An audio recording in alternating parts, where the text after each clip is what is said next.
ನಮಸ್ಕಾರ ವೀಕ್ಷಕರೇ, ಕರ್ನಾಟಕ ನ್ಯೂಸ್ಗೆ ತಮ್ಮೆಲ್ಲರಿಗೂ ಸ್ವಾಗತ. ಸಂಪೂರ್ಣ ಸನಾತನದ ಕಲಿ ಹಾಗೆ ಕಲ್ಕಿಯ ಮುಂದುವರೆದ ಭಾಗಕ್ಕೆ ತಮ್ಮೆಲ್ಲರಿಗೂ ಸ್ವಾಗತ. ಕಲ್ಕಿ ಬಗ್ಗೆ ಇವಾಗ ನಮ್ಮ ವೀಕ್ಷಕರಿಗೆ ಈ ಸಂಚಿಕೆಯಲ್ಲಿ ತಿಳಿಸ್ಕೊಡಿ. ಖಂಡಿತ ತಿಳಿಸ್ಕೊಡ್ತೀವಮ್ಮ.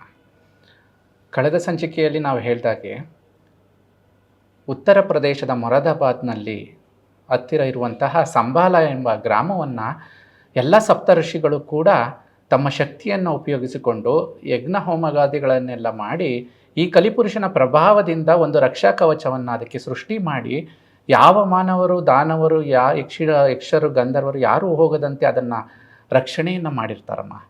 ಆ ಸಂಬಾಲ ಅನ್ನೋ ಗ್ರಾಮದಲ್ಲಿಯೇ ಜುಲೈ 30ನೇ ತಾರೀಕು ಅಂದರೆ ಶ್ರಾವಣ ಮಾಸದ ಷಷ್ಠಿ ತಿಥಿಯಲ್ಲಿ ಈ ಕಲ್ಕಿ ಸ್ವಾಮಿಯವರ ಜನನವಾಗುತ್ತೆ.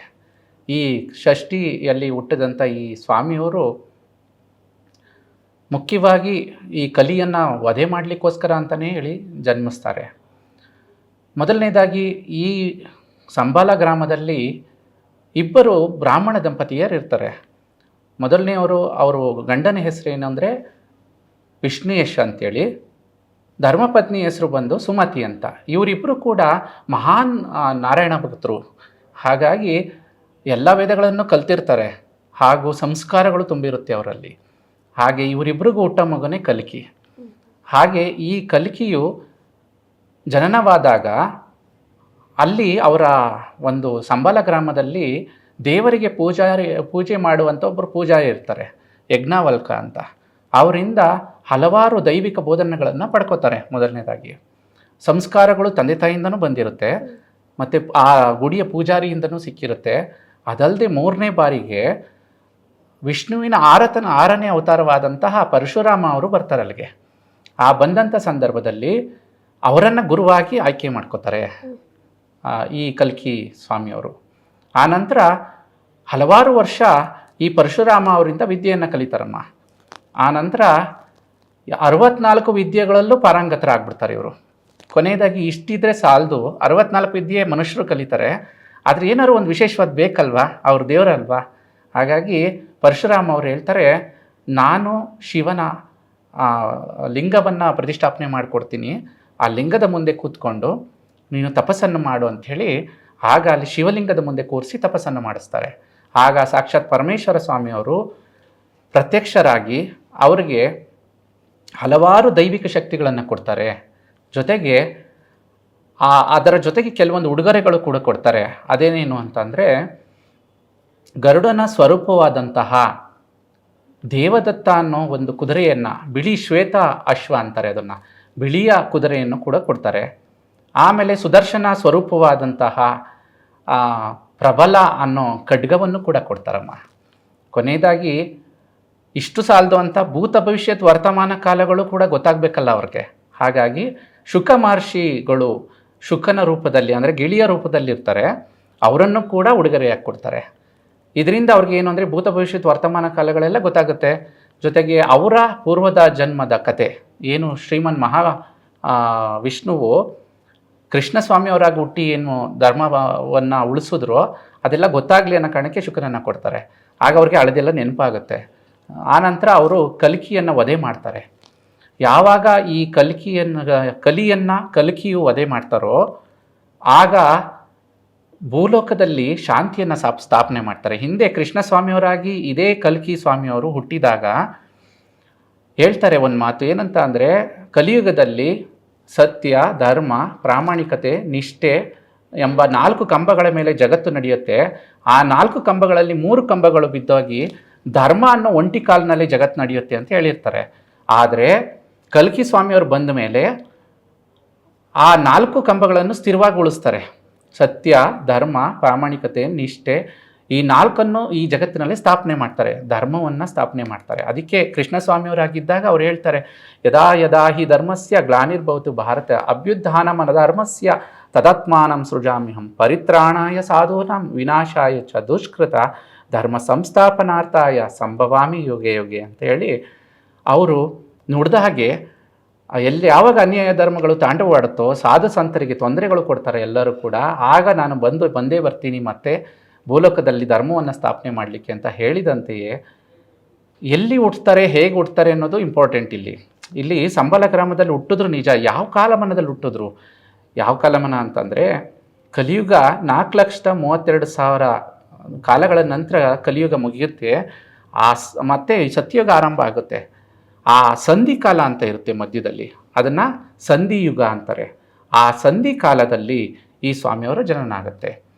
ಹಾಗಾಗಿ ಅದು ಪ್ರಶಸ್ತವಾದ ಕಾಲ ಸ್ವಾಮಿಯವರ ಜನನಕ್ಕೆ ಅಂತೇಳಿ ಹಾಕ್ತಾರೆ. ಮತ್ತು ನಾವು ಆಗಲೇ ಹೇಳ್ದಾಗೆ ಜುಲೈ 30ನೇ ತಾರೀಕು ಅವರು ಸ್ವಾಮಿಯವರು ಶ್ರಾವಣ ಮಾಸದ ಷಷ್ಠಿ ತಿಥಿಯಂದು ಜನನ ಆಗುತ್ತೆ. ಅದಕ್ಕೆ ಸಮಯ ಕೂಡ ಕೊಟ್ಬಿಟ್ಟಿದ್ದಾರೆ ನೋಡಮ್ಮ. ಹೇಗೆ? ಸಂಜೆ 4:44 ನಂತರ ಮತ್ತು 7:22 ಒಳಗಡೆ ಸ್ವಾಮಿಯವ್ರ ಜನನ ಆಗುತ್ತೆ ಅನ್ನೋದನ್ನು ಕೂಡ ಕೊಟ್ಬಿಟ್ಟಿದ್ದಾರೆ. ಒಂದು ಉದಾಹರಣೆಗೆ ಹೇಳೋದಾದರೆ, ಮೊಹಮ್ಮದ್ ಪೈಗಂಬರು ಹಿಂದೆ ಯಾರಿದ್ರು? ಮೊಹಮ್ಮದ್ ಪೈಗಂಬರರಿಂದ ಮುಸಲ್ಮಾನ್ ಧರ್ಮ ಸ್ಥಾಪನೆ ಆಯಿತು. ಅವ್ರ ಹಿಂದೆ ಯಾರಿದ್ರು? ಗೊತ್ತಿಲ್ಲ. ಇಲ್ಲ, ಯೇಸು ಕ್ರಿಸ್ತನ ನಂತರ ಕ್ರಿಶ್ಚಿಯಾನಿಟಿ ಹುಟ್ಕೊತ್ತು, ಅವ್ರ ಹಿಂದೆ ಯಾರಿದ್ರು? ಗೊತ್ತಿಲ್ಲ. ಅದೇ ಸನಾತನ ಧರ್ಮವನ್ನು ನಾವು ಯಾಕಷ್ಟು ಪೂಜೆ ಮಾಡ್ತೀವಿ, ಗೌರವಿಸ್ತೀವಿ, ಆರಾಧಿಸ್ತೀವಿ, ನಾವು ಇನ್ನೂ ಸನಾತನ ಧರ್ಮ ಉಳ್ಕೊಂಡಿದೆ ಅಂದರೆ ಅದಕ್ಕೆ ಕಾರಣ ಏನು ಗೊತ್ತಾ? ಈ ಸನಾತನ ಧರ್ಮವನ್ನು ಪ್ರತಿಬಿಂಬಿಸ್ತಾ ಇರೋರು ಯಾರು? ಕೃಷ್ಣ ಪರಮಾತ್ಮ ಅವರು. ಅವರ ಬೋಧನೆಗಳು, ಭಾಗವತಗಳು, ಅವರ ಬೋಧನೆಗಳು, ಭಾಗವತ ಬೋಧನೆಗಳು. ಹಾಗಿರುವಾಗ ಅವರಿಂದ ಯಾರಿದ್ರು? ರಾಮ ಇದ್ದರು, ಪ್ರತಿಬಿಂಬಿಸ್ತಾ ಇದ್ರು. ಅವರಿಂದ ಯಾರಿದ್ರು? ಅವರಿಂದೆ ನಾರಾಯಣ ಸ್ವಾಮಿಯವರಿದ್ದರು. ಅವರಿಂದ ಯಾರಿದ್ರು? ನಾವಾಗಲೇ ಹೇಳ್ದಾಗೆ ಗಾಯತ್ರಿ ಮಾತೆ ಇದ್ದರು, ಆದಿಶ ಪರಾಶಕ್ತಿ. ಅವರಿಂದ ಯಾರಿದ್ದರು? ವೇದ ಪಿತಾಮಹ ಇದ್ದರು. ಹಾಗೆ ನಾವು ಹುಡುಕ್ತಾ ಹೋದಾಗೆ ಸಿಗ್ತಾನೆ ಹೋಗುತ್ತೆ ಆಧಾರಗಳು. ಭೂತಕಾಲದ ಎಲ್ಲ ಆಧಾರಗಳು ಸಿಗ್ತಾ ಹೋಗುತ್ತೆ. ಇದು ಸತ್ಯದ ಸಂಪೂರ್ಣ ಸನಾತನ ಧರ್ಮ.